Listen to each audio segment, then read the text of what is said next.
importante no drenado. Entonces,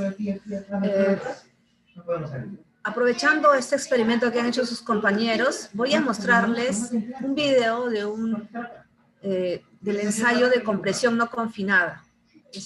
Es el mismo ensayo que han hecho sus compañeros, pero esta vez en laboratorio. Y vamos entonces a observar este ensayo y después ya entraremos en la parte de la teoría. Un momento.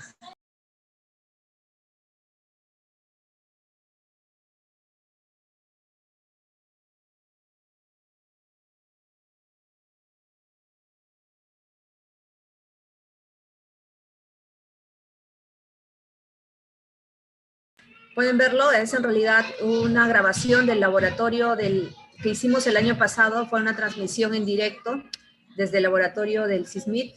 Este siglo no lo podemos hacer porque ha afectado, esto de la pandemia lo ha afectado bastante el laboratorio, entonces no tenemos el personal ahorita que pueda hacer esa transmisión en directo. Pero vamos a ver estos videos y voy a ir, esta es la grabación de la clase del siglo pasado. Tengo que buscar dónde empieza lo del ensayo que les digo. Vamos a ver. Por aquí comienza. Aquí termina. Ya. Voy a compartir el audio de la computadora. Aumentar el volumen.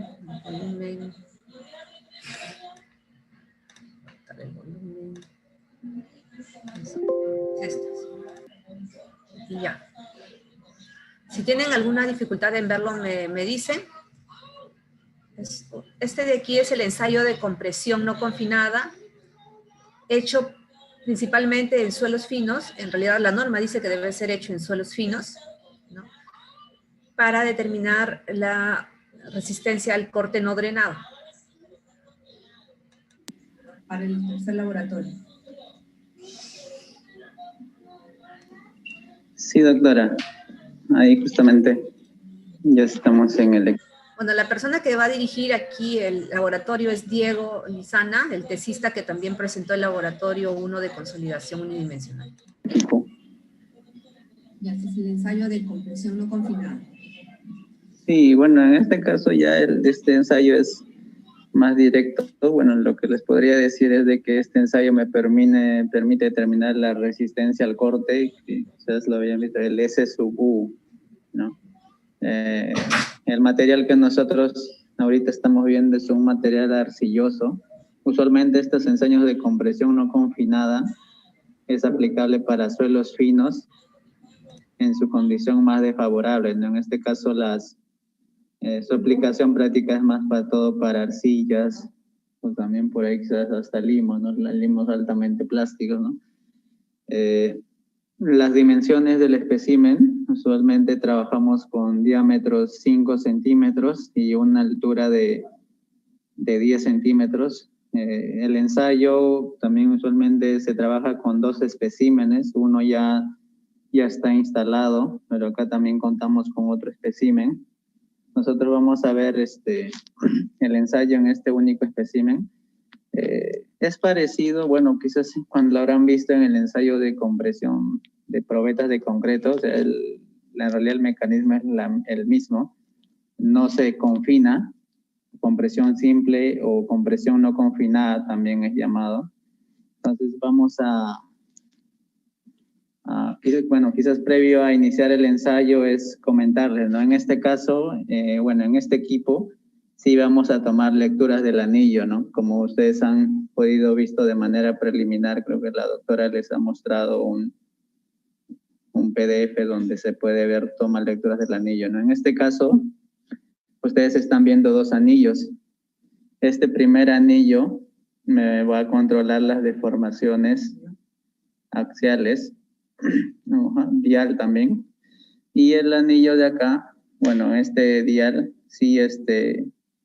esto es lo que va a controlar los esfuerzos, ¿no? Entonces vamos a controlar tanto la deformación como los esfuerzos, ¿no? Entonces, en el caso de este dial, se utiliza un factor de corrección, que eso ya lo vamos a explicar luego, pero se utiliza un factor de corrección, ¿no? Entonces, básicamente esos son los dos instrumentos que me van a controlar tanto deformación como el esfuerzo que se va a transmitir, ¿no? Ahora, con respecto a la velocidad del ensayo, ¿no? Esto como se está midiendo una resistencia al corte, por así decirlo, no drenada, tiene que ser rápido, ¿no? Nosotros acá en el laboratorio, la velocidad con la cual corremos este ensayo es 0.5 milímetros por minuto. Entonces, con esa velocidad nosotros vamos a realizar el ensayo.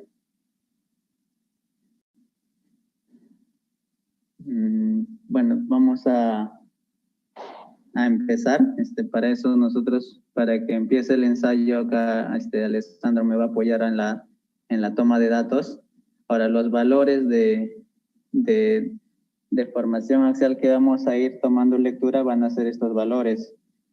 Como ustedes pueden ver, la primera lectura va a ser a 0,05 milímetros, 0.1, 0.20, 0.30 y así sucesivamente, ¿no? Entonces, en función a eso, vamos a ir tomando lecturas, como ustedes pueden ahí ver esfuerzo. Bueno, en este caso va a ser la de las lecturas del dial y ya posteriormente se va a corregir a esfuerzos, ¿no? ¿Sí? Entonces, aquí Alessandro me va a apoyar en la toma de datos. Entonces, al cabo de... Vamos a empezar.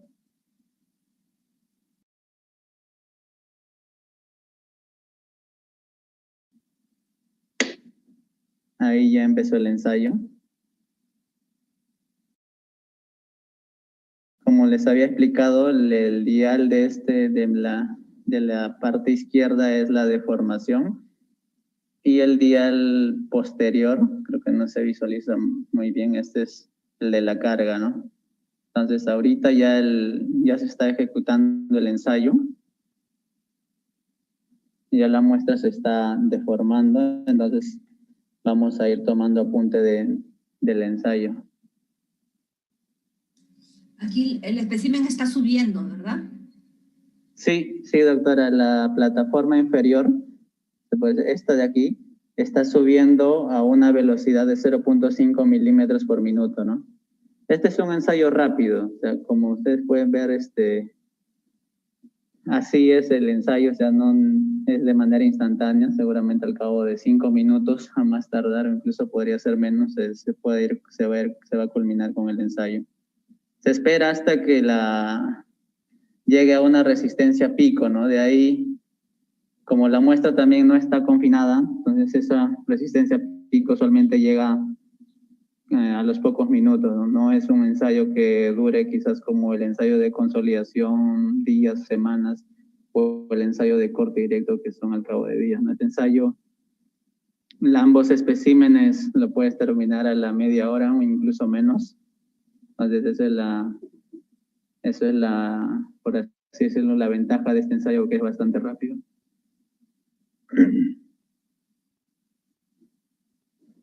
Ahí está tomando todavía apunte. Y vemos si se logra ver ahí, se ha mantenido ahí constante, ¿no? La resistencia está siendo mínima todavía. Entonces,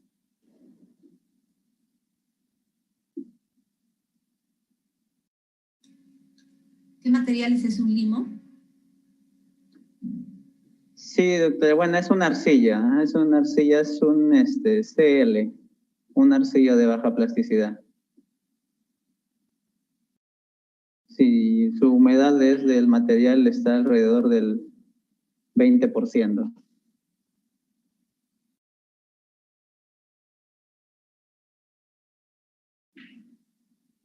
Vamos a esperar, creo, a que falle. Ya, no sé si logran ver, pero se está ensanchando en la parte en la parte central. Ahorita ya está a punto de fallar y vamos a ver cómo se produce la falla. Incluso ya se están desintegrando parte de la muestra.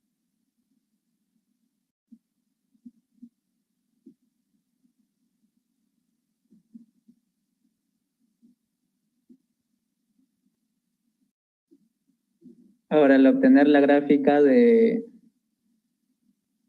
de este ensayo nosotros vamos a obtener la deformación axial versus la carga axial, ¿verdad? El esfuerzo normal. Entonces, esa gráfica, el pico, el punto máximo de esa gráfica es el Q sub U, ¿no? Y el S sub U, seguramente lo han visto, es la mitad de ese valor, ¿no? Entonces, es como un círculo de Moore que inicia en la intersección, ¿no? En el 0, 0, ¿no?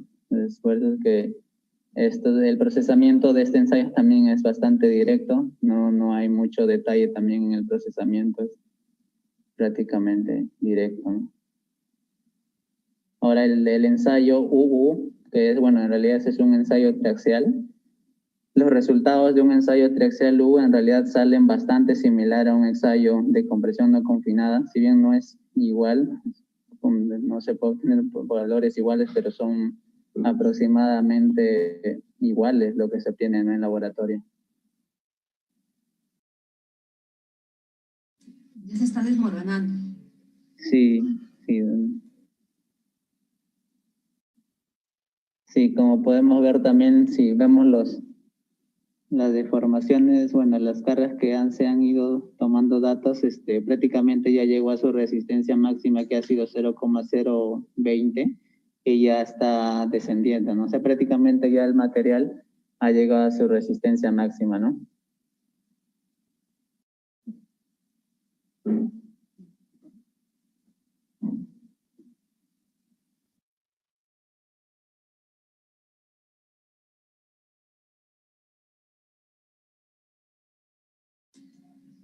¿Y hasta cuánto toman los valores del ensayo? ¿Hasta qué deformación?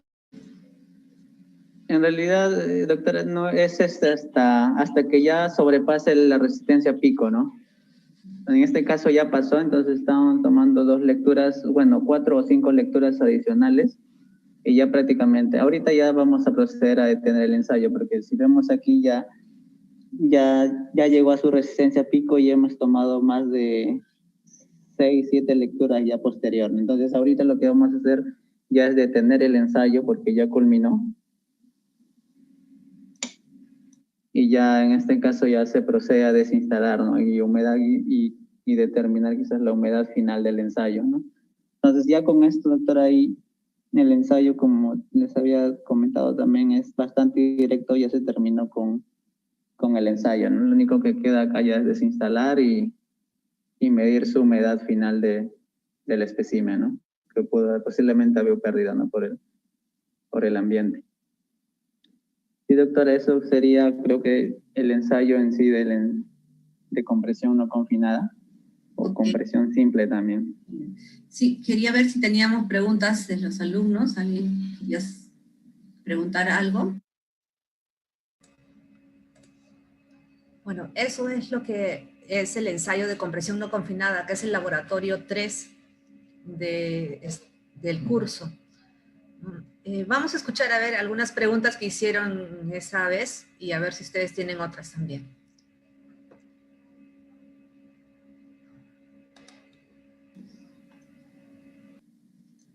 Acerca de este ensayo o del anterior.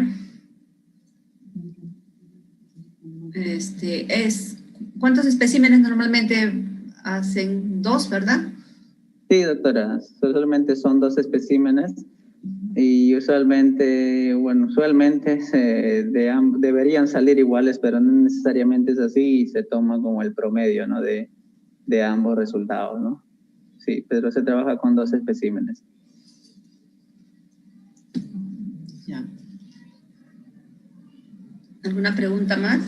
¿Alguien quiere hacer? ¿El tamaño del espécimen puede ser más grande? Podría ser, doctora, pero como este es ensayo más que todo aplicado a arcillas, usualmente con unos tamaños de 5×10 es lo típico, pero también podría ser de mayor tamaño, ¿no? Claro, aquí no se necesita ensayar partículas más grandes, entonces no es necesario, ¿no? Sí, pues, doctora. Bueno, en este caso, como ustedes han visto, esta muestra solamente ha sido tallada. Bueno, también hay la manera de hacerlo, de reconstituirlo. pero no necesita saturar, confinarlo. Ya es bastante directo el ensayo, no hay muchos detalles a tener en cuenta al ejecutar el ensayo. Okay. ¿Alguien quiere hacer una pregunta? Es su última oportunidad.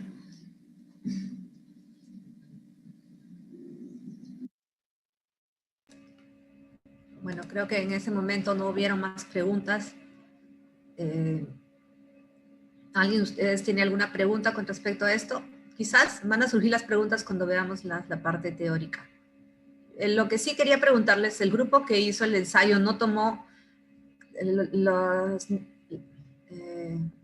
no tomó a cada deformación valores del esfuerzo aplicado, porque ustedes mostraron curvas donde estaba el contenido de humedad versus la carga de rotura, pero no hicieron la curva para cada humedad de asentamiento versus carga. No, ingeniero, en ese caso no. Sí va a ser algo complicado. Sí. Cuando, por ejemplo, en el caso de la arena, cuando hice el experimento, como se pudo visualizar en los 4 ejemplos, literal se desmoronó. Y en el caso de la arcilla, de alguna otra manera traté de hacerlo lo más rápido posible para poder en qué momento falla, y no podía ser tan exacto. Por eso no se consideró esa parte. La arena tiene una forma de fallar que es una falla frágil, ¿no? Y la arcilla una falla dúctil que se deforma más. ¿El nivel de resistencia máxima de la arena fue mayor o menor que el de la arcilla? ¿Qué valor fue?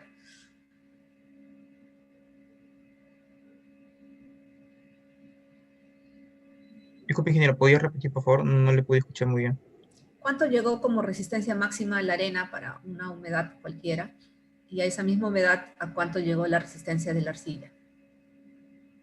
Ah, ya, es que con respecto a la humedad, no se le... Ahí hubo uno de los inconvenientes, no se puso la misma cantidad de agua, por así decirlo, en cada experimento. En caso de la arcilla, cuando se compró, prácticamente ya ha habido, por así decirlo, ya más húmeda de lo debido. Entonces, una de las recomendaciones que yo podía brindarles era de que antes de realizar experimentos, cuando llegan a comprar la arcilla, era que lo coloquen a secarlo. Y a partir de ahí ya poder realizar un mejor experimento y tener mejores resultados. Ese se me olvidó nombrarle, ingeniero. Por eso en el experimento, como ustedes pueden llegar a visualizar, solamente la cantidad de agua que se le llegó a adicionar a la arcilla fueron de 0, otro de 5, otro de 8, otro de 10, y si más no me equivoco, creo que hice uno de 15. Ya. Okay. A comparación de lo que era con la arena, que sí se hizo con 100, 50, 150 y 200. Ah, claro, muy, muy diferente, ¿no? Uh-huh. Ya. ¿Qué porcentajes de humedad tenía la arena? 3, 5, 7, 11, 18, creo, algo así fue lo que vi, ¿no? En porcentaje, no en cantidad de agua, porcentaje de humedad o contenido de humedad. Julka, ¿tienes ahí, mis compañeros ahí tienen alguno el BPT a la mano que pueda dictar los resultados, por favor?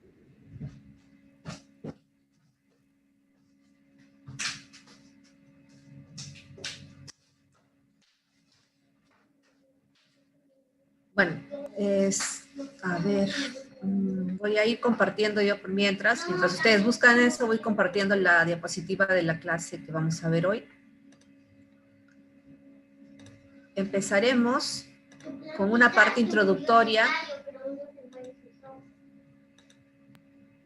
Empezaremos con una parte introductoria de este tema. Es el tema de resistencia al esfuerzo cortante. Vamos a prestarle atención a la resistencia al esfuerzo cortante y no a la resistencia al esfuerzo a la compresión en el suelo, porque es por corte por donde principalmente falla el suelo. No falla por resistencia a la compresión. El suelo tiene muy alta resistencia a la compresión, ¿no? Si aplastamos al suelo, comprimimos, va a resistir mucho. pero si lo deslizamos, si lo cortamos, ahí tiene más peligro de que pueda fallar. Entonces, el objetivo de este capítulo que vamos a ver, o este tema que vamos a tocar, es determinar la resistencia al esfuerzo cortante de los suelos, ¿no? ya sea suelos granulares o suelos finos. Además, comprender las diferencias entre el esfuerzo cortante drenado y no drenado. Ya han visto ustedes que el grupo que vio cimentaciones superficiales ha visto que el comportamiento drenado en la arena es muy diferente al comportamiento no drenado, ¿verdad? Igual en la arcilla. Esos dos comportamientos tienen que ver con el nivel de resistencia que va a tener el suelo. Determinar el tipo de ensayo de corte que simula mejor las condiciones. Hay varios ensayos de laboratorio que simulan esta falla por corte. Uno de ellos es el que les he presentado, que se utiliza para suelos finos y que se ha inducido una falla por corte, es decir, un deslizamiento en la muestra, ¿no? Ha habido un desmoronamiento. Por la aplicación de un esfuerzo normal, se han creado indirectamente esfuerzos de corte en el espécimen. Y el esfuerzo de corte aplicado ha superado la resistencia al corte de ese espécimen. Veremos entonces qué tipo de ensayo es más apropiado según el tipo de suelo que tengamos y el problema de análisis, como las condiciones del proyecto. Después también interpretaremos los resultados del laboratorio, y de campo para obtener los parámetros de resistencia al corte. Y es que no solamente hay ensayos de laboratorio, también hay ensayos de campo, por ejemplo el ensayo SPT, SPTU, con los cuales podríamos determinar también parámetros de resistencia al corte. Hablaremos un poco de estos ensayos de campo también.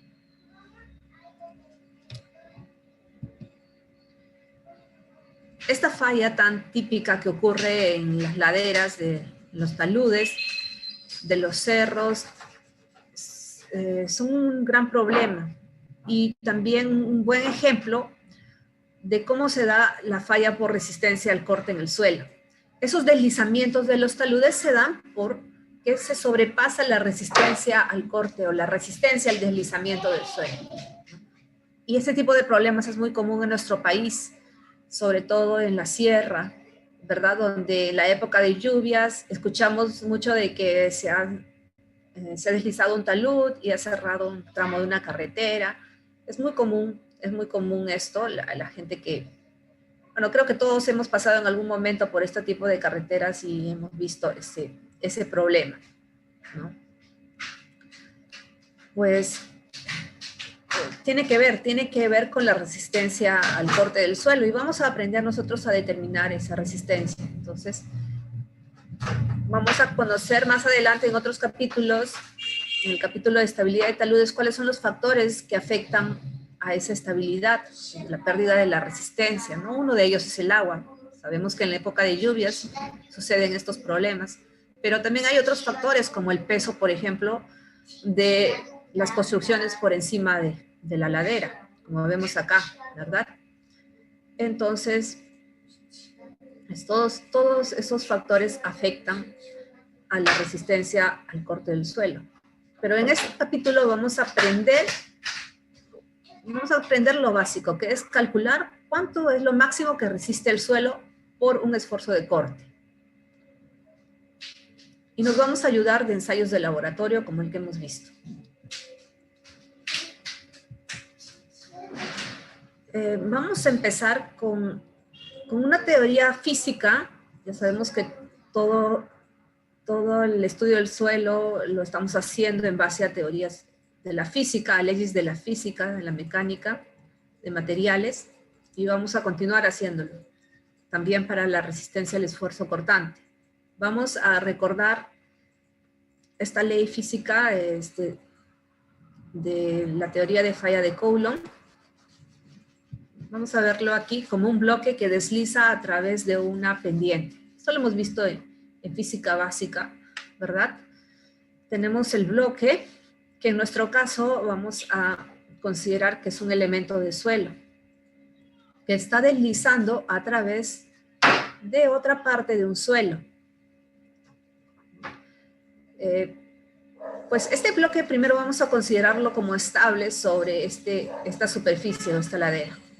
Está en equilibrio, pero ¿qué sucedería? Vamos a analizar qué sucedería, qué tendría que suceder para que este bloque comience a deslizarse a través de esta ladera de suelo.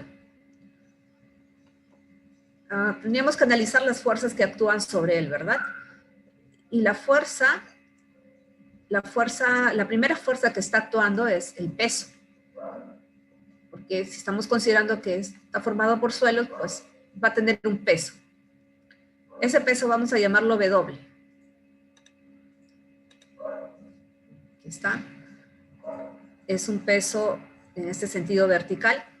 Vamos a sacar sus componentes en el sentido normal al plano y paralelo al plano. Tendríamos la componente W coseno de alfa, si alfa es el ángulo de inclinación del talud, y W seno de alfa en el sentido paralelo al talud. Y también acá en la base del bloque habrá unas fuerzas, una fuerza de reacción, la normal acá. Y va a haber también una fuerza aquí paralela al talud que se desarrolle como resistencia a esta fuerza aplicada a W seno de alfa. Y esta fuerza T sub R, en la física básica nos decía que esta fuerza era una fuerza de fricción y estaba en función de la rugosidad del medio del talud,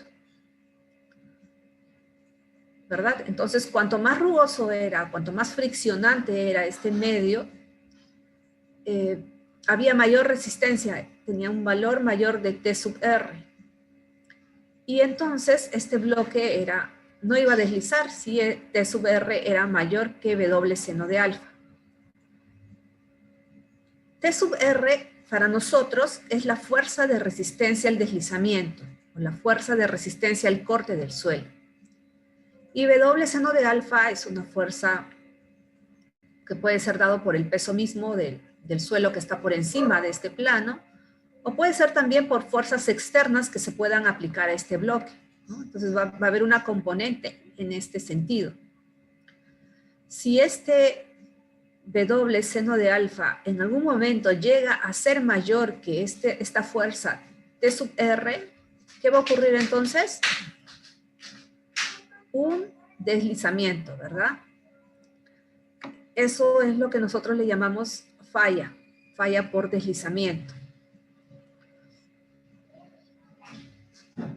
Entonces, vamos a expresar esta fuerza T sub R, que es la fuerza de resistencia al corte o al deslizamiento, con su fórmula física, de coeficiente de rugosidad o coeficiente de rozamiento, U por la normal, por la fuerza normal. Pero la fuerza normal se iguala al W coseno de alfa, ¿verdad? Porque si no, no estaría pegada al plano. W coseno de alfa. Entonces, podemos reemplazar acá. Entonces sería mu por el W coseno de alfa, ¿verdad? Y si yo quisiera encontrar el esfuerzo de resistencia al corte, ya no la fuerza, entonces dividiría la fuerza T sub R entre el área de contacto. Esto sería mu por la normal entre el área. Pero la normal entre el área es el esfuerzo normal. Entonces tengo acá mu por la normal. Por lo tanto, el esfuerzo de resistencia al corte es igual a mu por la normal, por el esfuerzo normal. Nosotros le hemos dado otra notación, en mecánica de suelos le hemos dado otra notación a este mu, a este coeficiente de rozamiento. Lo hemos querido llamar tangente de phi. Y phi es el ángulo de fricción crítico, el ángulo de fricción. El ángulo de fricción lo llamamos en general en mecánica de suelos. Es un parámetro que nos da una idea de la resistencia que tiene el suelo al deslizamiento. sus compañeros por allí presentaron en un experimento cómo hallar el ángulo de fricción phi, ¿no? Haciendo caer arena. Había muchos métodos, ¿verdad? Uno de ellos era haciendo caer y viendo cuál era el talud con el cual se llegaba a ser estable. Entonces, ese era igual el ángulo de fricción. Esa es una manera de hacerlo. Funciona para suelos granulares, así. Otro era dándole vueltas a la botella que tenía arena y veían cuál era el máximo ángulo con el cual se mantenía estable. Esa era otra manera de hacerlo, ¿no? Entonces, este es el ángulo de fricción. Está relacionado con cuánto rozamiento, cuánta resistencia al deslizamiento hay en el suelo. Y en algunos suelos este valor será mayor, es decir, permitirá que se dé un talud más parado, mayor estabilidad, y en otros suelos este será menor, y entonces el talud tendrá que ser menor para que sea estable. Este ángulo alfa es el ángulo del talud, ¿no? Pero el máximo valor de alfa debe ser el ángulo de fricción, ¿no? Si alfa fuera 20 grados y tuviéramos un ángulo de fricción de 30 grados, eso significa que el talud será estable hasta una inclinación de 30 grados. ¿Okay? Bien, entonces, esta ecuación, señores, que les estoy presentando es la ecuación de la resistencia al esfuerzo cortante del suelo. Esto es lo máximo que resiste el suelo. No deberíamos aplicar entonces esfuerzos mayores a este esfuerzo máximo que resiste el suelo para asegurar de que se dé la estabilidad y no se produzca fallo. Esta es la ecuación para un suelo granular. Por ejemplo, las arenas, las gravas. Pero ¿qué pasa con los suelos finos? Pues lo que sucede es lo siguiente.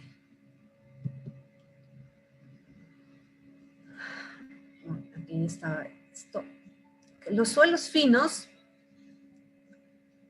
a diferencia de los suelos granulares, los suelos finos deben esta resistencia al corte a un parámetro que es la cohesión. Esto era lo que estaba presentado para suelos granulares y nos daba esta fórmula de mu por el esfuerzo normal. Para los suelos finos, nosotros consideramos este término C, que es la cohesión. C es la cohesión.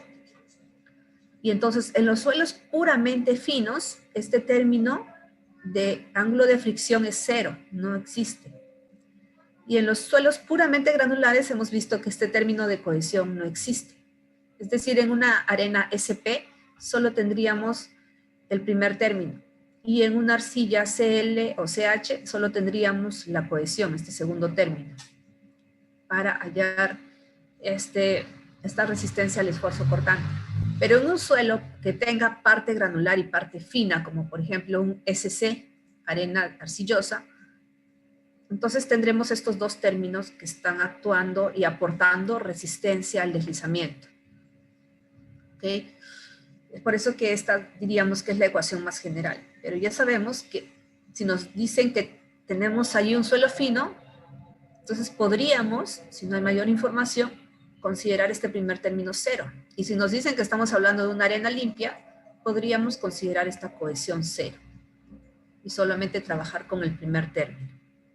Entonces, C y Φ son parámetros de resistencia al corte, como dicen acá. Y estos parámetros son constantes propios de cada suelo, depende, por ejemplo, de su densidad del suelo,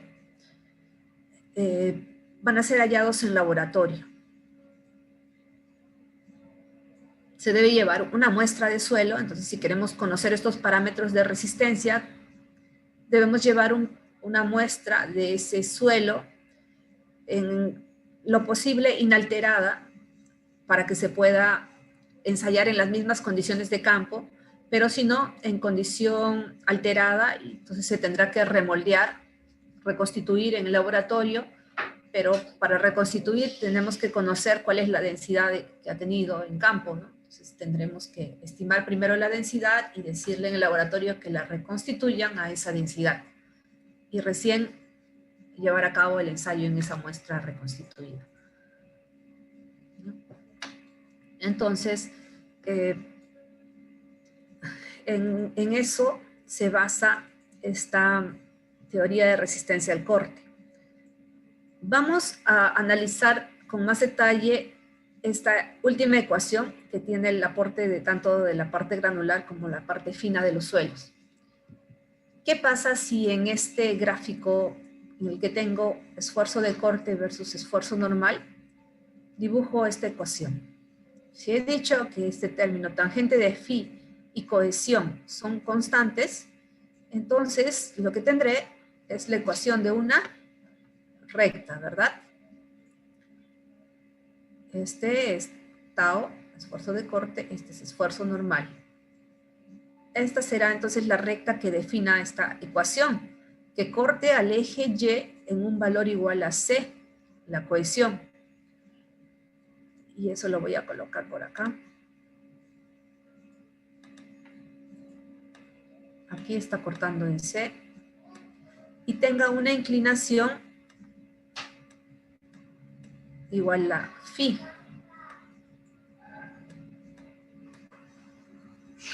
Que son los parámetros que voy a hallar en laboratorio. Entonces, si el laboratorio me reporta un C y un valor de phi, yo puedo dibujar esta recta. Esta recta, como nos representa, cada punto de esta recta nos representa valores de la máxima resistencia al corte, es decir, lo máximo que resiste, se llama envolvente de falla. A ver, un momentito que voy a traer mi pizarrita.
Ya, entonces estoy aquí de regreso.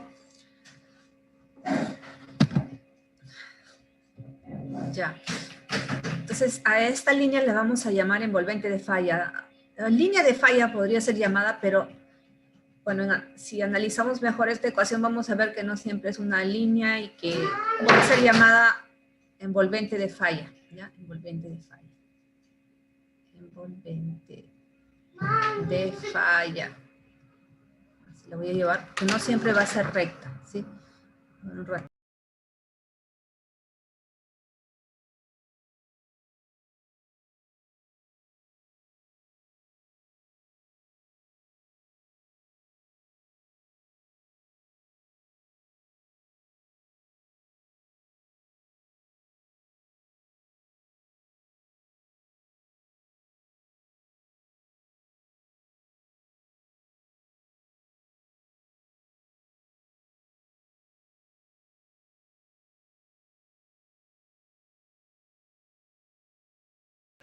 Ya, disculpen, entonces vamos a continuar.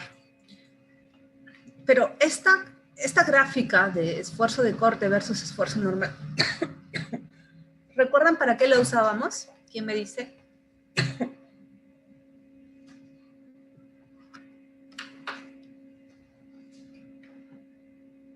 Hace poquito la hemos usado.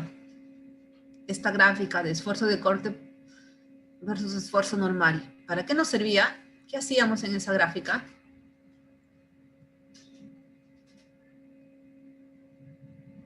¿Nadie se acuerda?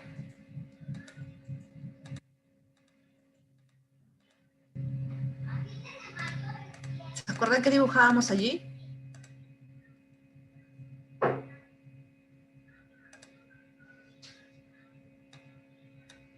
¿Nadie?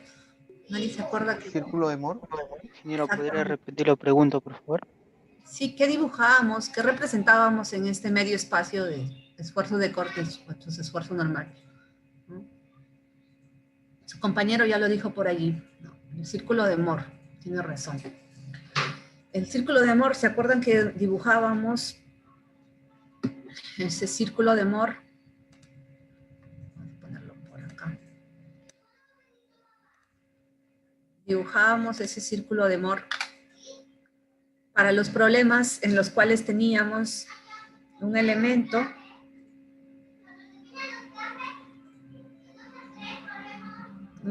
donde conocíamos un par de esfuerzos en las caras del elemento.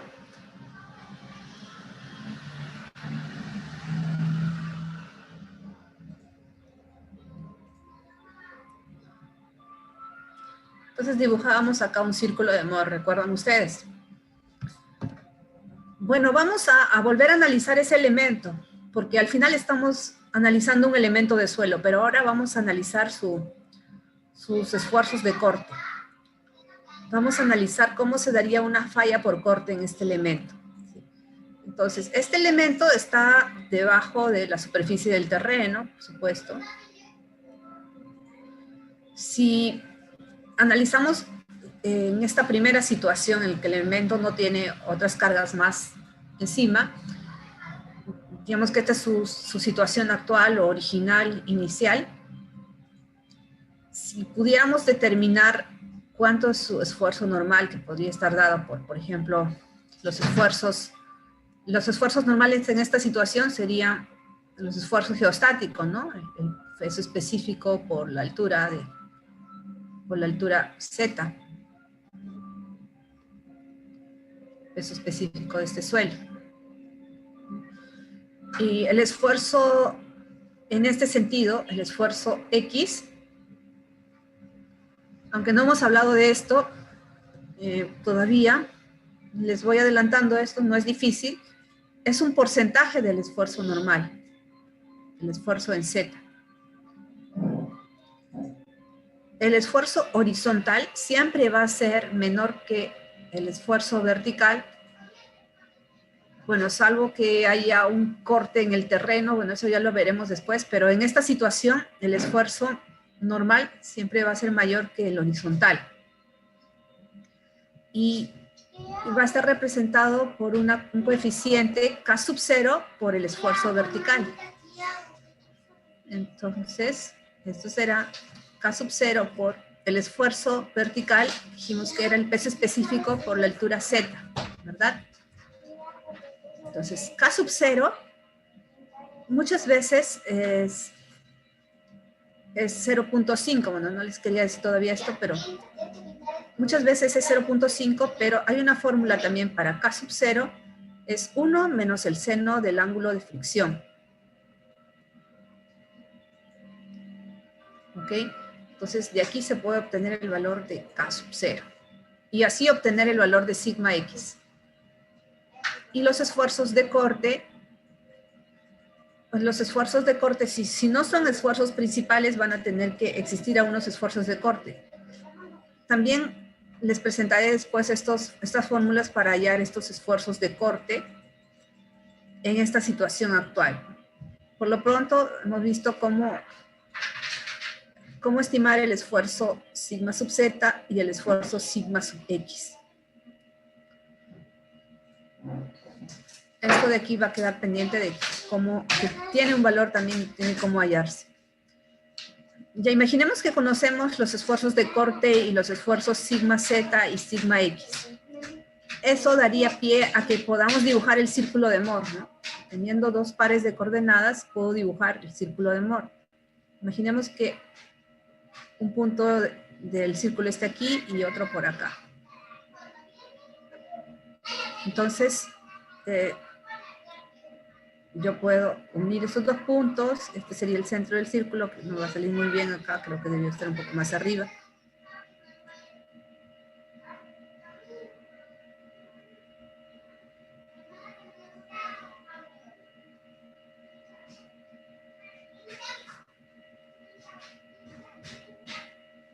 No me va a salir muy bien, pero más o menos.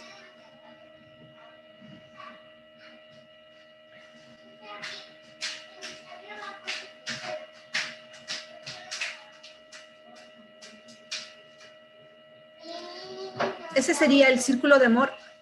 Y cada punto de este círculo de Moore, recordando la teoría del círculo de Moore, representa una coordenada de esfuerzos que están actuando en un plano a través de ese elemento, ¿verdad? Así, a través de un plano inclinado, estarán actuando una coordenada de esfuerzos. Vamos a ver. Para que quede más claro, por ejemplo, en un plano inclinado, este ángulo seguramente estará actuando aquí un esfuerzo sigma alfa y un esfuerzo cortante tau alfa. Y ese estará representado por algún punto aquí en el círculo, ¿no? Puede ser este punto. Donde acá tendremos el sigma alfa y el tau alfa.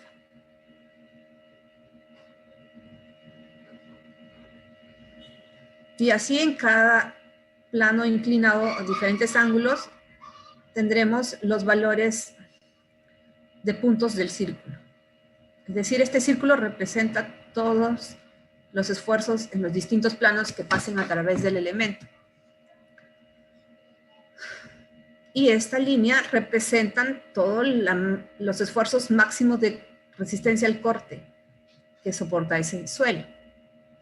Entonces, mientras este círculo nos dé valores de esfuerzos menores a lo máximo que resiste el suelo, eso quiere decir que los esfuerzos aplicados en el elemento, en cualquier plano, están siempre por debajo de lo máximo que resiste el suelo. Por lo tanto, el elemento estará en condición estable. No se llegará a la falla en el elemento porque siempre se encuentra, los esfuerzos aplicados siempre son menores a lo máximo que resiste el suelo, que está representado por esta línea, ¿no? Cada punto de esta línea representa eso. Pero, ¿qué pasaría si es que en la superficie del terreno proyecto hacer una construcción que genere mayores cargas, ¿no? Esta construcción, vamos a ponerle con este color, podría empezar aplicando cargas no tan significativas.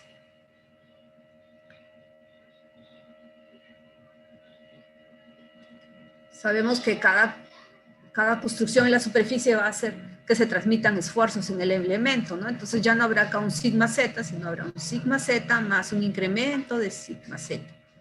Un sigma x más un incremento de sigma x. Un tau zx más un incremento de tau zx. Un tau xz más un incremento de tau xz. Eso hará que el círculo ya no sea el mismo, ¿verdad? El círculo que representa los estados de esfuerzo del elemento va a cambiar. Tendremos mayores valores de esfuerzos horizontales, por lo tanto, tendremos otro círculo que podría ser tranquilamente un círculo como este.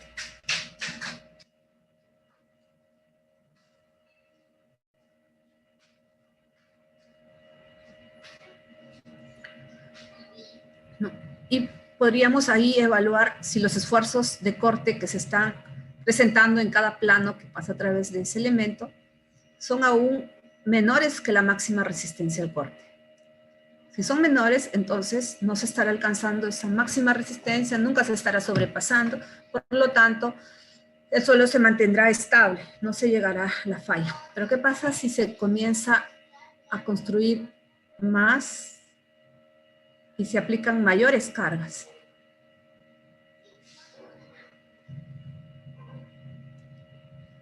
¿Qué pasa si se ha diseñado hasta la anterior configuración, porque se sabía que hasta ahí era estable el suelo, pero qué pasa si sin ninguna análisis se decide, sin un análisis adicional se decide aumentar la carga en la edificación? Pues esto estaría generando que mayores esfuerzos y por lo tanto un nuevo círculo de Moore, y podría ser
bueno, ya volví, disculpen, se me fue, me cambié de lugar un día por cuestiones técnicas.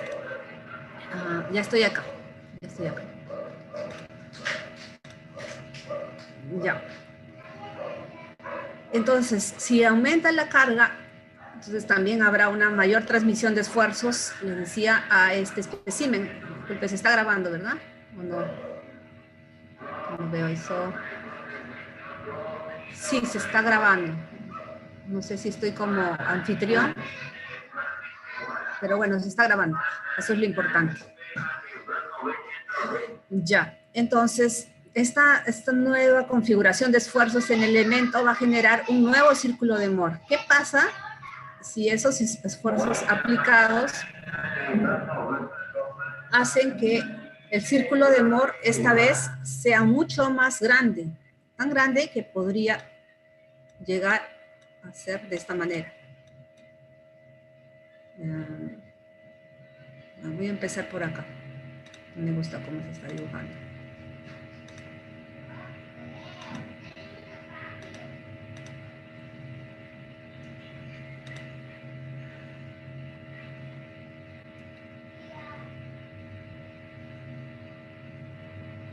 Vamos a utilizar este color. ¿Qué pasa si ese nuevo círculo llega a ser tan grande, que llega incluso a ser tangente? Bueno, disculpen por el círculo, pero la idea está ahí, ¿no?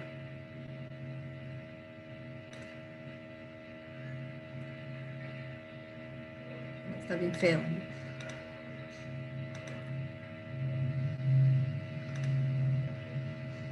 Lo que quiero decir es que ese círculo, va a haber un círculo debido a la aplicación de esa carga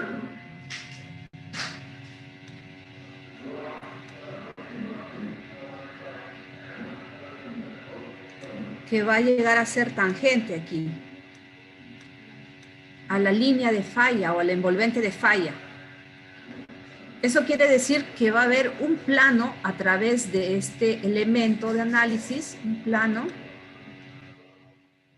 en el cual se esté igualando el esfuerzo existente, el esfuerzo de corte que existe en este plano, se esté igualando a la máxima resistencia al corte que tiene el suelo allí.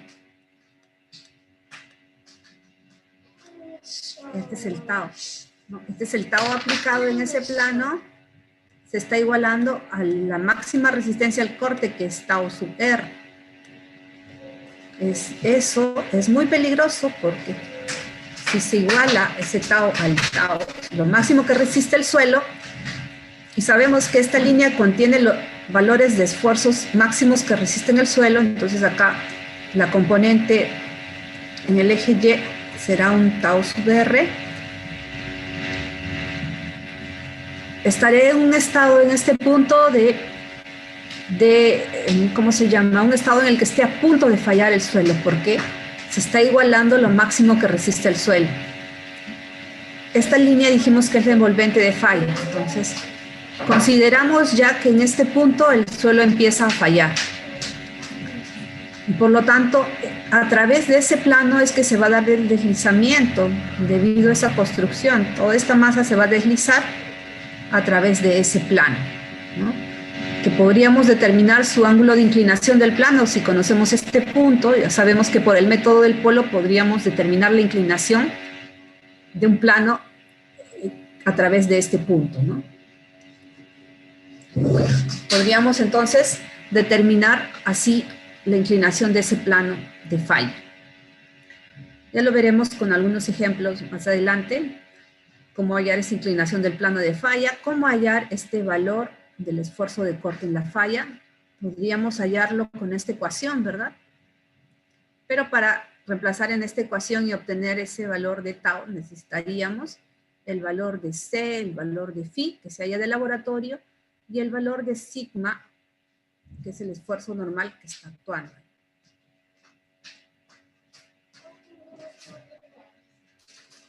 Entonces, a esta combinación de análisis del círculo de Moore y de la línea de falla de Coulomb se le llama criterio de falla de Moore y Coulomb.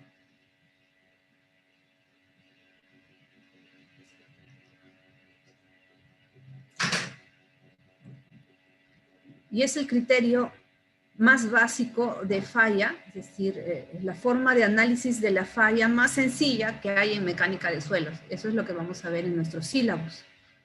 Hay otros criterios de falla, como por ejemplo el CAM-Clay, es arcilla de Cambridge, que dice que para analizar la falla en un suelo arcilloso deberíamos considerar también algunas propiedades, como por ejemplo de la permeabilidad, propiedades de la consolidación.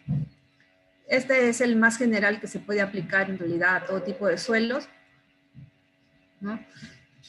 Y pues otros análisis y otros criterios de falla podríamos también mencionarlos, pero pues vamos a primero a ver este criterio de falla de Moore y Coulomb, ¿no? Nos vamos a basar en eso en este curso, ¿no? Entonces ya sabemos de qué viene el nombre de Moore, porque se utiliza el círculo de Moore, y de Coulomb porque se utiliza la línea de falla y se combinan esos dos conceptos dibujando el círculo de Moore del estado en la falla del elemento.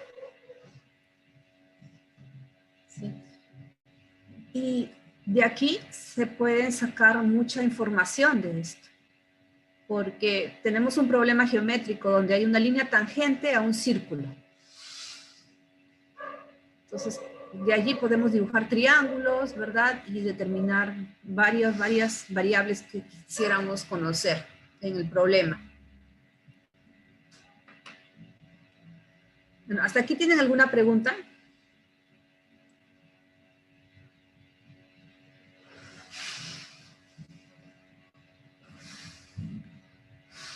Ninguna aún, ¿verdad?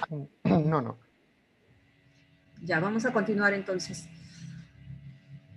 Voy a irme a analizar esta figura. A ver, permítanme las diapositivas siguientes.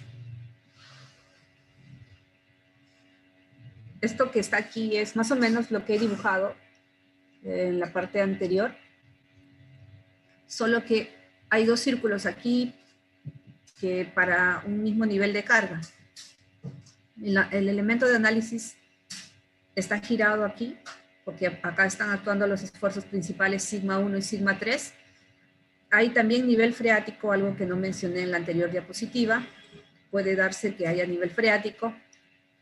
Este sería el valor de la altura o la carga hidrostática al HW, la presión de poros entre el gamma del agua.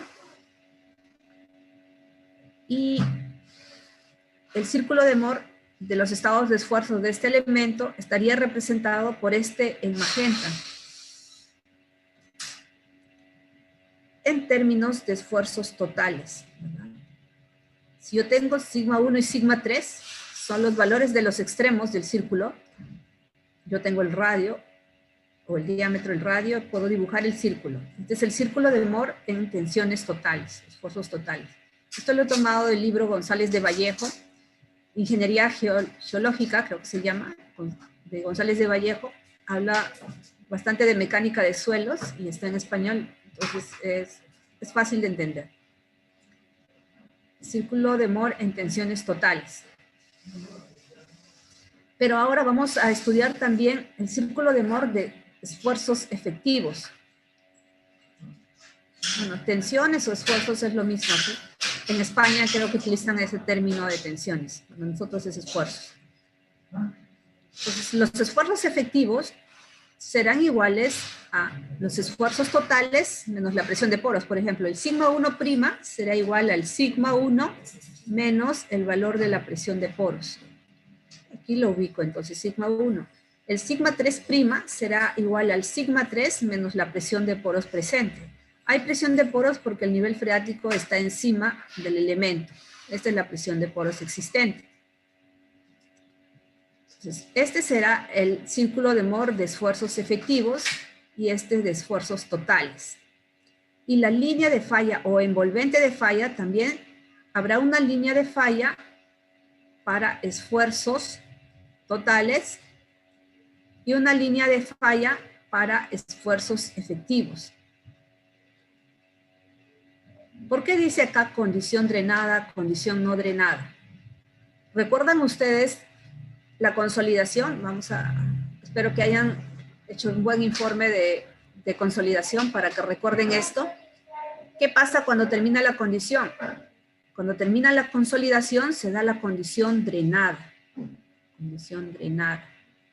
Condición drenada sucede porque ya el exceso de presión de poros se ha disipado, ha salido toda esa agua de más, ¿verdad? Se da la condición drenada. Y sabemos que al final de la consolidación lo que quedan son esfuerzos efectivos, ¿verdad? Los excesos de presiones de poros se han disipado y lo que quedan son esfuerzos efectivos. Por eso es que en la condición drenada debemos de utilizar el círculo de Mohr de esfuerzos efectivos. La voy a escribir acá. Condición drenada, debemos utilizar los esfuerzos efectivos. Lo voy a poner aquí. Círculo de Mohr de esfuerzos efectivos. Esfuerzos efectivos.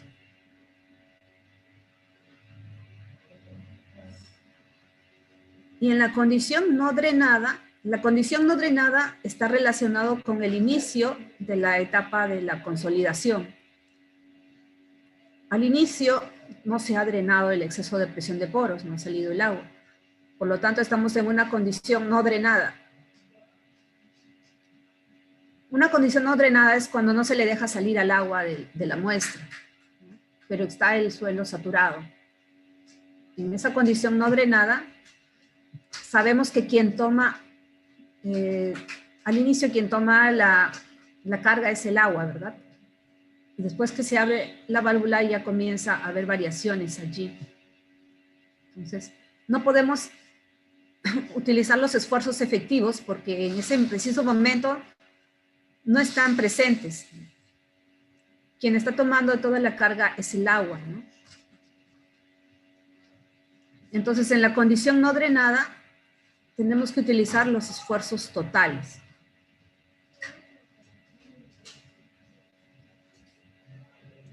Los esfuerzos totales. Aquí está presente el esfuerzo efectivo. Esfuerzos efectivos. Y esfuerzos totales.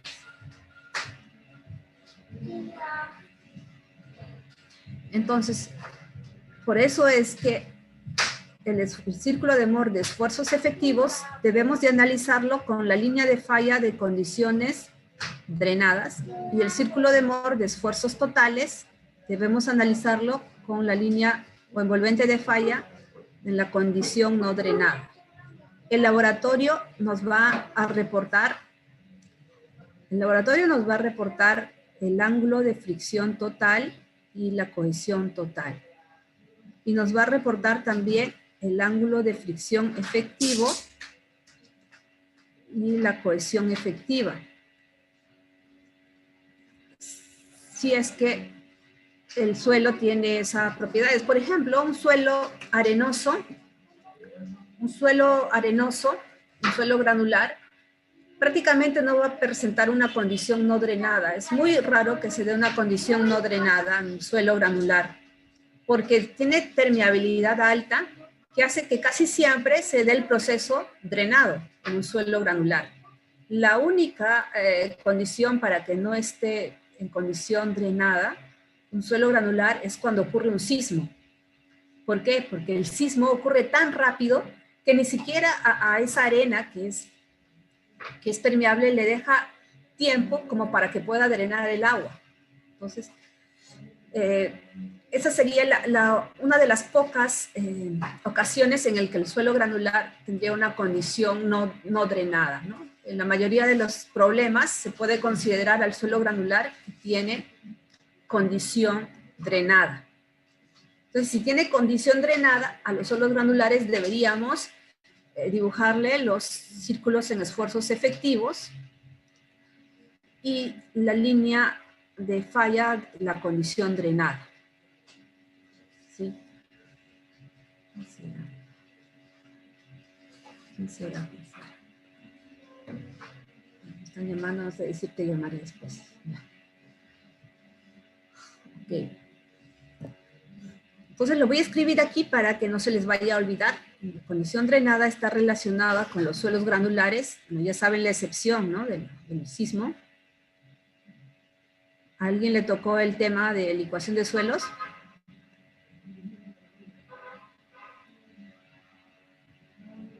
En su trabajo escalonado. Si les ha tocado eso, van a ver seguro la condición no drenada de los suelos granulares. Y verán que principalmente se da porque tiene cierto contenido de finos ese suelo que hace que el suelo no sea completamente permeable y durante un sismo se dé esa condición no drenada y pues lo que ocurra es el fenómeno de licuación.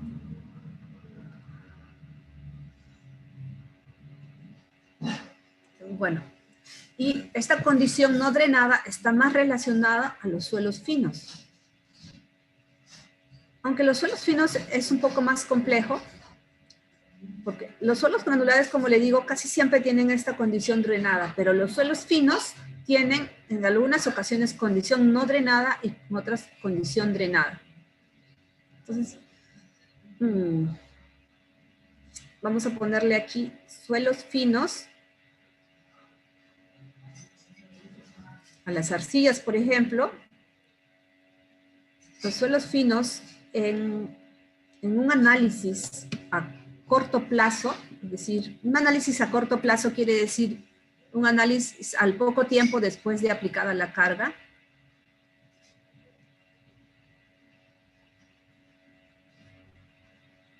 En los suelos finos, en un análisis a poco tiempo de aplicada la carga, no van a tener tiempo de que puedan drenar el exceso de presión de poros.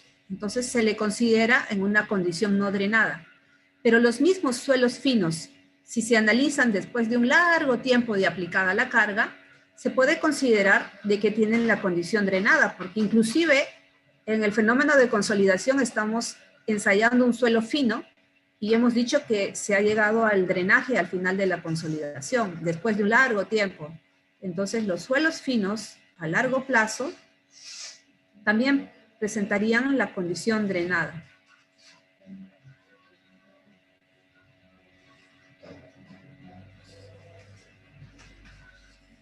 Vamos a poner aquí quizás una línea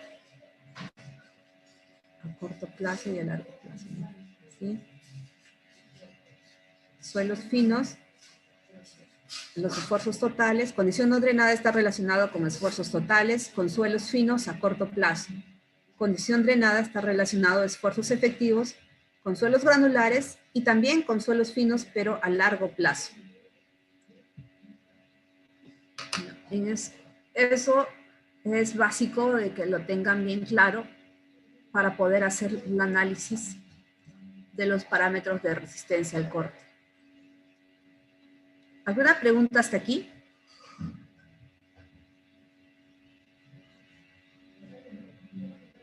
Recordemos otra vez, entonces, mientras el círculo esté por debajo de la línea de falla, se asegura la estabilidad, no hay falla. Cuando comienza a ser tangente, ahí ya podemos decir que comienza la falla. Otra cosa importante de diferenciar entre este comportamiento drenado y no drenado, observando las líneas de falla, la que tiene mayor pendiente, por lo tanto mayor ángulo de fricción, es siempre la condición drenada. Es decir, nos va a dar parámetros resistentes mayores que los parámetros de resistencia de la condición no drenada. Eso quiere decir que hay mayor resistencia en la condición drenada que en la condición no drenada.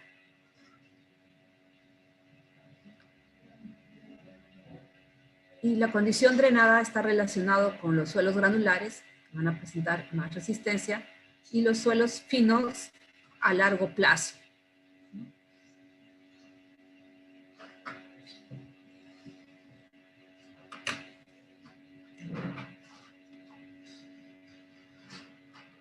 En términos de ángulo de fricción, entonces el phi efectivo va a ser mayor que un phi total para un mismo tipo de suelo. Para un mismo tipo de suelo. Si yo a un mismo tipo de suelo, por ejemplo a una arcilla, le hallo su ángulo de fricción total phi y su ángulo de fricción efectivo phi prima, voy a observar que el phi prima va a ser mayor que el phi. En la condición drenada, es decir, cuando el agua ha salido de la muestra, no quiere decir de que la muestra se encuentre seca, ¿no? No tiene que, la condición drenada no quiere decir que la muestra sea seca, sino que el agua ha pasado a través de la muestra. Como sucede con el espécimen después del ensayo de consolidación, ¿no? No se encuentra seca. El agua ha pasado después, ha salido, ¿y qué ha hecho? Que los granos se junten más, ¿verdad? En la consolidación, entonces al final, si midiéramos la densidad, sería mayor que la inicial, porque los vacíos han salido, el agua ha salido. Entonces, en la condición drenada, va a haber un mayor esfuerzo efectivo, ¿no?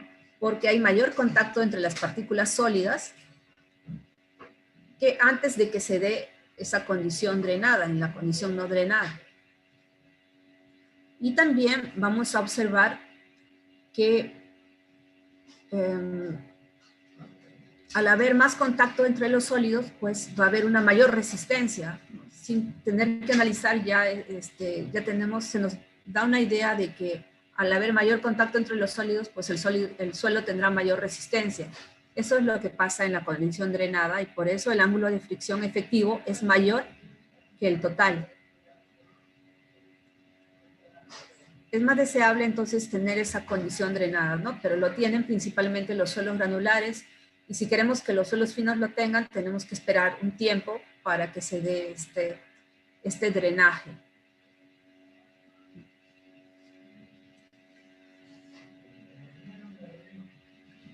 En un suelo fino, para una condición a corto plazo y a largo plazo, por ejemplo, sería una condición a corto plazo justo después de que se haga la construcción, ya sea de una edificación o de una presa. Entonces, justo después de esa construcción se puede considerar el corto plazo. Y el largo plazo puede ser considerado años después de haber hecho la construcción. O muchos meses o años después de haber hecho la construcción. Ese se puede considerar el largo plazo. En una presa, por ejemplo, después del tiempo de construcción se hacen análisis a corto plazo, es decir, en condiciones no drenadas, y en esa misma presa se hace otro análisis en condiciones a largo plazo, es decir, en un tiempo de operación de, digamos, 10 años de operación para ver cuáles serán las condiciones que tendrá la presa, pero se hace en condición drenada. Entonces se utilizan los esfuerzos totales. En un suelo fino, entonces deberíamos de estudiar esas dos condiciones, la no drenada y la drenada. Y en los suelos granulares, principalmente la condición drenada, que es la que van a presentar.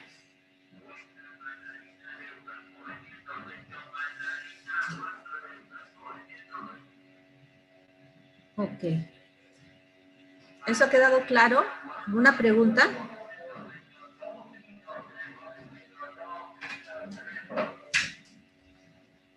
Ingeniero, una consulta. Si yo tuviera los datos de cohesión y ángulo de fricción, por ejemplo, no drenada, ¿podría hallar los mismos datos con la condición drenada, conociendo, por ejemplo, la presión de poros? Conociendo la presión de poros. Los valores de Seifi,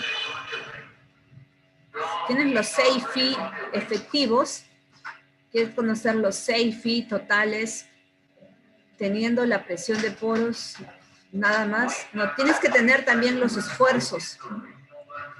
Tendrías que tener también los esfuerzos, ¿no? Si me estás hablando de un ensayo, no bastaría solamente con tener la presión de poros, sino también tener, aparte de eso, los esfuerzos. Para que hayas tenido los valores de SEI y FI efectivos, has tenido que tener los esfuerzos efectivos, ¿no? Si tienes la presión de poros y esos esfuerzos efectivos, sí podrías tener los esfuerzos totales y los SEI y FI totales. Ok.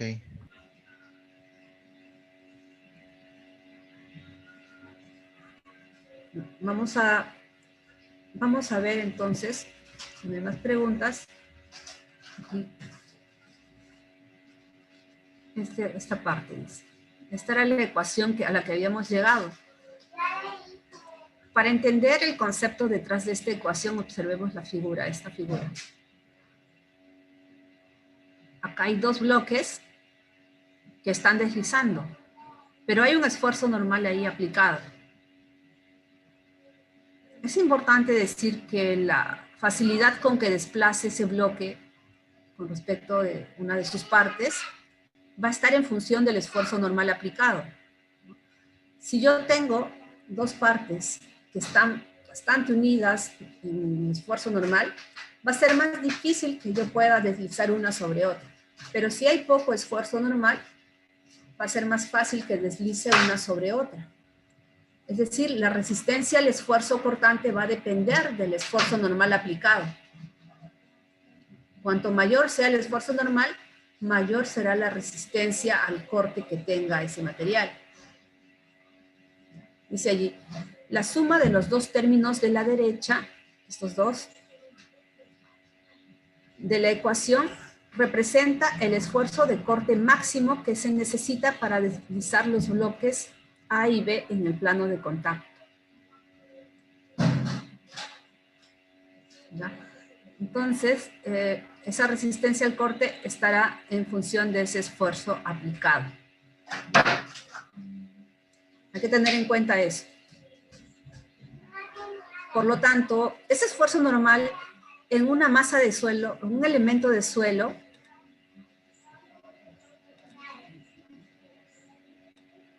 si esta es la superficie del terreno y este es el elemento de suelo, ese elemento de suelo a una altura, a una profundidad Z1, estará recibiendo esfuerzos normales, sigma 1, esfuerzos geostáticos que están en función de la masa de suelo que hay por encima de ese elemento. Pero comparado con otro elemento que se encuentra a gran profundidad, este elemento que está más profundo estará recibiendo un esfuerzo normal mayor, ¿verdad? El esfuerzo normal geostático es peso específico por altura. Entonces, este esfuerzo normal 2 será mayor. Entonces, la resistencia al corte de este elemento que esté más superficial debe ser menor que la resistencia al corte de este suelo que esté más profundo. Entonces, la resistencia al corte aquí, 1, y acá habrá una resistencia al corte TR1. Y acá habrá un TR2 para un mismo tipo de suelo. Este TR1 será menor que este TR2, ¿no? La resistencia al deslizamiento de un elemento que esté más por debajo, ¿no? Va a ser más fácil entonces que se dé un deslizamiento por aquí superficialmente que por la parte de abajo, que tiene mayor confinamiento, un elemento que tiene un mayor confinamiento, ¿no? A menos de que haya otro tipo de suelo más abajo. Pero analizando un material homogéneo, podemos decir eso, que como el suelo de abajo, este elemento que está acá abajo, tiene mayor esfuerzo normal, va a ser más difícil que se dé el deslizamiento por esta propiedad que mantiene unido, un esfuerzo normal mantiene unido las partes.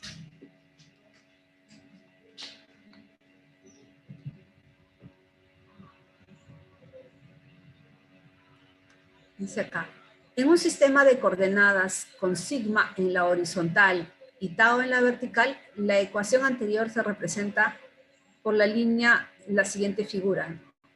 Bueno, aquí lo que está haciendo es dibujar la envolvente de falla, esta es la envolvente de falla, de esfuerzos totales, esta es la cohesión y el ángulo de fricción total. Y aquí dibujando en el plano donde tenemos el Φ', el esfuerzo efectivo, tendremos el Φ' y el C', la cohesión y el ángulo de fricción efectivos. Esta será la línea de falla de esfuerzos efectivos y esta será la ecuación para los esfuerzos totales de la resistencia al corte para esfuerzos totales y este para esfuerzos efectivos. Acá faltó un Φ'. Ok. ¿Cuándo debemos usarlo? Dependiendo si el suelo que vamos a analizar tiene condición drenada o no drenada, ¿no? Ya dijimos, ¿no? Si yo voy a analizar una arena, entonces condición drenada está relacionado con esfuerzos efectivos, utilizaré esta ecuación.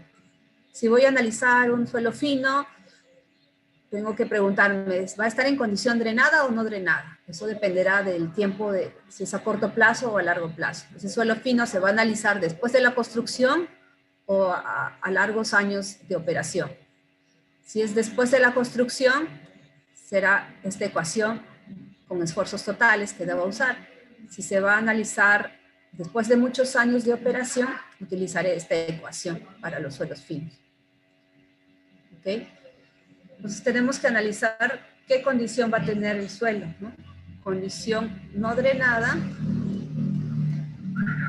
o condición drenada, para hallar su resistencia al corte. Lo máximo que resiste al corte.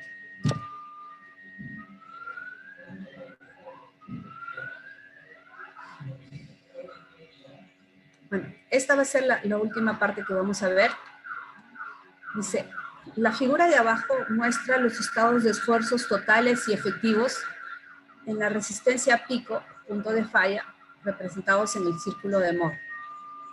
Entonces, este es el círculo de Mohr de esfuerzos totales para un mismo tipo de suelos, ¿sí? Esfuerzos totales. Y este es de esfuerzos efectivos.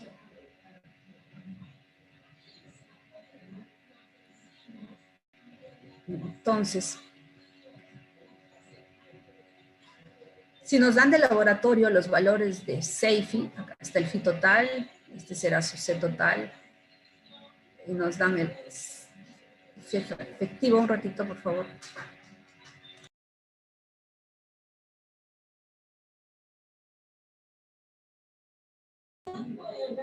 Ya, a ver, entonces, ya vamos a acabar. Este de aquí es el Φ efectivo, el ángulo de fricción efectivo y la cohesión efectiva. Podremos dibujar entonces, si el elemento se encuentra en condición, si el suelo se encuentra en condición de falla, ese círculo tendrá que ser tangente a la línea que se dibuja con estos parámetros, ¿no? La ecuación de esta es igual C' más tangente del ángulo de fricción por el esfuerzo normal.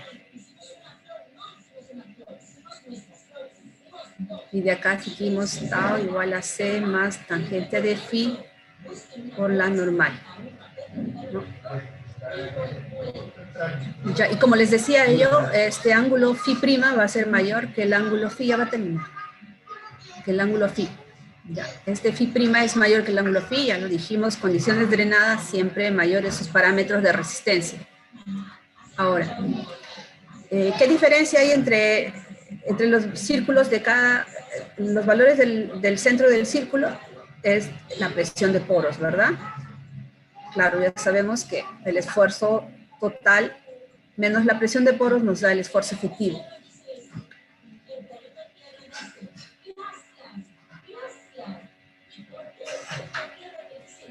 Ya, muy bien. Entonces, de aquí vamos a derivar unas ecuaciones que son puramente de la geometría. Veamos solamente el círculo de esfuerzos efectivos, el que está en línea sólida y la línea de falla de esfuerzos efectivos, la línea sólida. Ya, enfoquémonos en esto primero. El valor de σ1' y el valor de σ3' son los esfuerzos que se hallan aquí en los extremos de este círculo. Voy a cambiar de color para que sea más visible.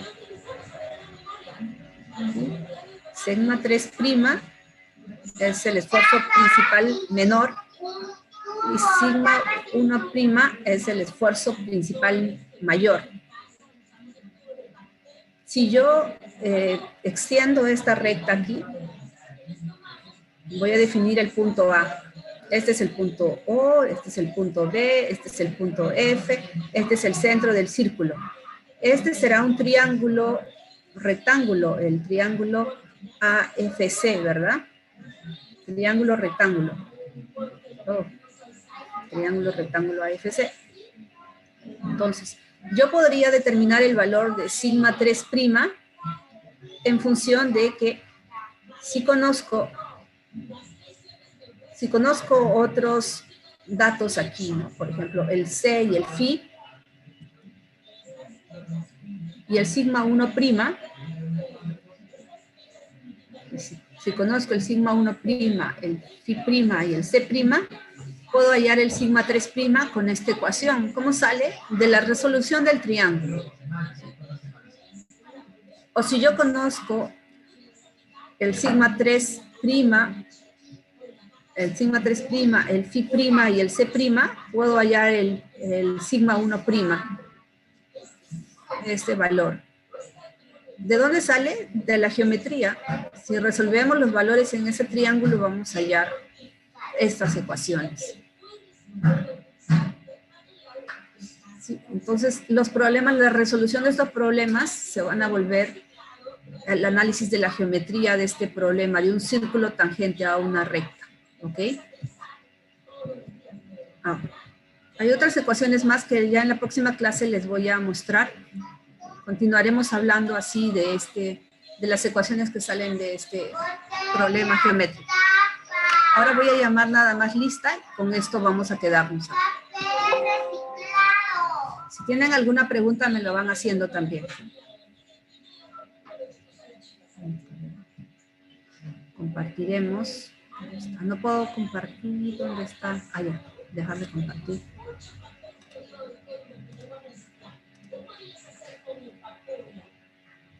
Vamos a llamar lista y de ahí preguntamos si tienen alguna pregunta. Ya. Para la redundancia. Aguirre. Presente, ingeniera. Buenos días. Barrios. Presente, ingeniero. Campos.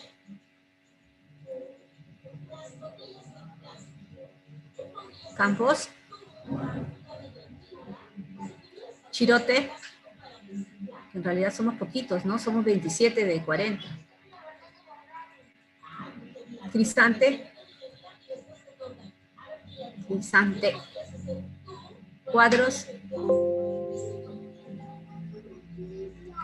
Cueva. Cueva. Fajardo. Siempre estos primeritos, ¿no? Son los que faltan. Presente, ingeniero. Ya los tengo marcados. ¿Quién fue? Fajardo, ¿no? Huacoto. Sí, Fajardo. Gracias. Huacoto. Presente, ingeniera. Gracias.